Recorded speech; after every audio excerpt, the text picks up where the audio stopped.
یہ شادی کا پیغام دیا جا رہا ہے کیا یہ اصحاب الحدیث، اور وہاں سورہ فاتحہ کی بات ہو رہی ہے، رفع الدین کی بات ہو رہی ہے، یہ محدث کی بات ہے، یہ محدث کے معنی میں، یہ اہل الحدیث ایک مذہب کے معنی میں، یہاں پہ اصحاب الحدیث مذہب کے معنی میں، مسلک کے معنی میں ہے، یعنی باقاعدہ ایک آئیڈیالوجی کے معنی میں ہے۔ تو یہ بہت بڑا ثبوت ہے کہ تیسری صدی ہجری میں بھی اہل حدیث موجود تھے، بلکہ حنفی کنورٹ ہو کے اہل حدیث بنتا تھا۔ اس کے علاوہ ایک اور حوالہ دیکھ، ہندوستان کا بھی حوالہ دیکھ لیں آپ۔ ہندوستان میں ایک عالم ہے جن کی ایک کتاب ہے احسن التقاسیم، شمس الدین الشامی المقدسی، ان کی کتاب ہے۔ اب یہ کتاب جو ہے معروف ہے، آپ دیکھ سکتے ہیں، مشہور کتاب ہے یہ۔ اس کا صفحہ 481 ہے۔ اس میں یہ ہندوستان کے حالات، سندھ کے حالات بیان کرتے ہیں، تو اس میں وہ تذکرہ کرتے ہوئے کہتے ہیں کہ مذاہبہم اکثرہم اصحاب حدیث، کہ ان کا جو مسلک ہے، ان کا جو مذہب ہے، اس میں ان کی اکثریت اہل حدیث کی ہے، یعنی اکثریت کیا ہے؟ اہل حدیث ہے۔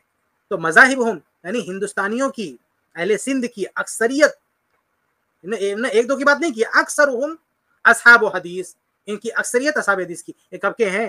یہ چوتھی صدی ہجری کے ہیں۔ اس چوتھی صدی ہجری میں اپنی آنکھوں دیکھا حال کہہ رہے ہیں، آپ کہہ رہے ہیں کہ لاکھوں میں کوئی اور ملے گا جو باپ دادا تک پہنچے گا۔ ارے بھائی، یہ تو کہہ رہے ہیں کہ اکثر چوتھی صدی ہجری میں کہہ رہے ہیں کہ اکثر اہل حدیث وہاں سے تھے۔ بہرحال یہ غلط بیانی نہ کریں، یہ آپ کہتے ہیں کہ نہیں، آپ جو ہے ایک دو پیڑھی کی بات کریں، میں نے آپ کو تیسری صدی ہجری سے حوالہ دے دیا، آپ کی کتاب سے بھی اور ایک دوسری کتاب سے بھی، کہ یہ اہل الحدیث تھے۔ اور انہوں کیا، یہ جو ابھی میں نے حوالہ دیا، اس میں ان کے الفاظ دیکھیں کیا ہے، ان کے الفاظ کیا، مذاہبہم۔ اب آپ یہ نہیں کہہ سکتے کہ وہ اہل الحدیث محدثین کے معنی میں، کیونکہ یہاں مذہب کی بات ہو رہی ہے، یہاں آئیڈیالوجی کی بات ہو رہی ہے، یہاں مسلک کی بات ہو رہی ہے، کہ مذاہبہم اکثرہم اصحاب حدیث، کہ اگر ان کے مذاہب کی بات کریں، ان کے مسلک کی بات کریں، تو ان کی اکثریت اصحاب الحدیث کی ہے۔ تو مسلک کے طور پہ اصحاب الحدیث کا یہاں پہ ذکر ہو رہا ہے۔ اس لیے یہ کہنا کہ جو ہے یہ کنورٹڈ ہیں 100 سال کے اندر یا ہیں، یہ غلط بات ہے۔ جی آگے بڑھتے ہیں۔ کہ میرا جو سوال ہے، یہ جامع ترمذی کے اندر امام ترمذی کچھ اختلاف بتا رہی ہے، لیکن یہاں پر اہل مدینہ کی ایک 40 رکعت کے بارے میں لکھا ہے، اور مکہ کی 20 رکعت کے بارے میں، اور مکہ کے جو دلال دیا ہے وہ علی رضی اللہ تعالیٰ عنہ اور عمر بن خطاب سے۔ تو کچھ حنفی حضرت استدلال کرتی ہے ایسے، جو امام ترمذی کی وقت تک 20 رکعت اور ایک 40 رکعت کے بارے میں لکھا ہے، 39 رکعت کے بارے میں لکھا ہے، لیکن 8 رکعت کا کوئی ذکر نہیں ہے۔ تو اس سے پتہ چلتی ہے امام ترمذی کی وقت تک کوئی 8 رکعت تراویح نہیں پڑتی ہے، اس لیے اختلاف بتا ہے، لیکن 11 رکعت کی کوئی یعنی اس میں دو پوائنٹ ہے۔ ایک تو یہ کہ عمر رضی اللہ تعالیٰ عنہ والی روایت جو 20 والی ہے، اس کی طرف انہوں نے اشارہ کیا ہے، اور دوسرا ایک اس میں 11 کی تعداد کیوں نہیں ذکر کی ہے نا؟ جی جی جی جی۔ تو پہلا سوال جو یہ ہے نا کہ 11 کی تعداد کیوں نہیں ذکر کی ہے، تو دیکھیے امام ترمذی رحمہ اللہ یہ اپنے دور کی بات نقل کر رہے ہیں، یہ اپنے دور کی بات نقل کر رہے ہیں، پرانے دور کی بات نہیں نقل کر رہے ہیں جب 11 ہو رہی تھی۔ دیکھیے امام مالک رحمہ اللہ کے دور میں 36 ہو رہی تھی، اس کا نقل کیا انہوں نے نہیں نقل کیا۔ آپ پڑھ کے دیکھیے اوپر سے نیچے تک، کہیں 36 رکعت دکھ رہی ہے؟ نہیں، مدینہ میں دکھ رہی ہے؟ نہیں دکھ رہی نا؟ نہیں، حالانکہ 36 رکعت پڑھی جاتی تھی پہلے، امام مالک رحمہ اللہ کے دور میں 36 رکعت پڑھی جاتی تھی، تو وہ وہاں پہ نہیں دکھ رہی ہے۔ تو اور ایسے ہی یہ جانے دیں آپ، امام ترمذی رحمہ اللہ ضروری نہیں ہے کہ ہر قول ذکر کریں، وہ جیسے سینے پہ ہاتھ باندھنے کے سلسلے میں، ہاں بھی کچھ لوگ یہ اعتراض کرتے ہیں کہ امام ترمذی رحمہ اللہ نے سینے پہ ہاتھ باندھنے کا ذکر نقل نہیں کیا، وہ ناف کے نیچے نقل کیا اور ناف کے اوپر نقل کیا۔ بھائی ایک قول تو ہاتھ چھوڑنا بھی ہے نا، اور عبداللہ بن زبیر رضی اللہ عنہ سے ثابت بھی ہے ہاتھ چھوڑ کے نماز پڑھنا، ہاں تو کیا اس کو ذکر کیا امام ترمذی رحمہ اللہ نے؟ نہیں ذکر کیا۔ تو ضروری نہیں ہے کہ امام ترمذی رحمہ اللہ ہر قول نقل کریں، تو ایسا نہیں ہے کہ امام ترمذی رحمہ اللہ نے کوئی استیاب کا دعویٰ کیا ہے، جو ایک عام اقوال ہوتے ہیں وہ نقل کر دیتے ہیں، بہت سارے اقوال چھوڑ بھی دیتے ہیں، تو ضروری نہیں ہے کہ وہ سارے اقوال نقل کریں۔ تو یہاں تراویح کے مسئلے میں اپنے دور میں جیسا انہوں نے دیکھا ویسا پایا، یہ تو نہیں کہ انہوں نے کہا کہ اللہ کے نبی صلی اللہ علیہ وسلم کے زمانے سے ایسا آ رہا ہے، یہ پہلی بات۔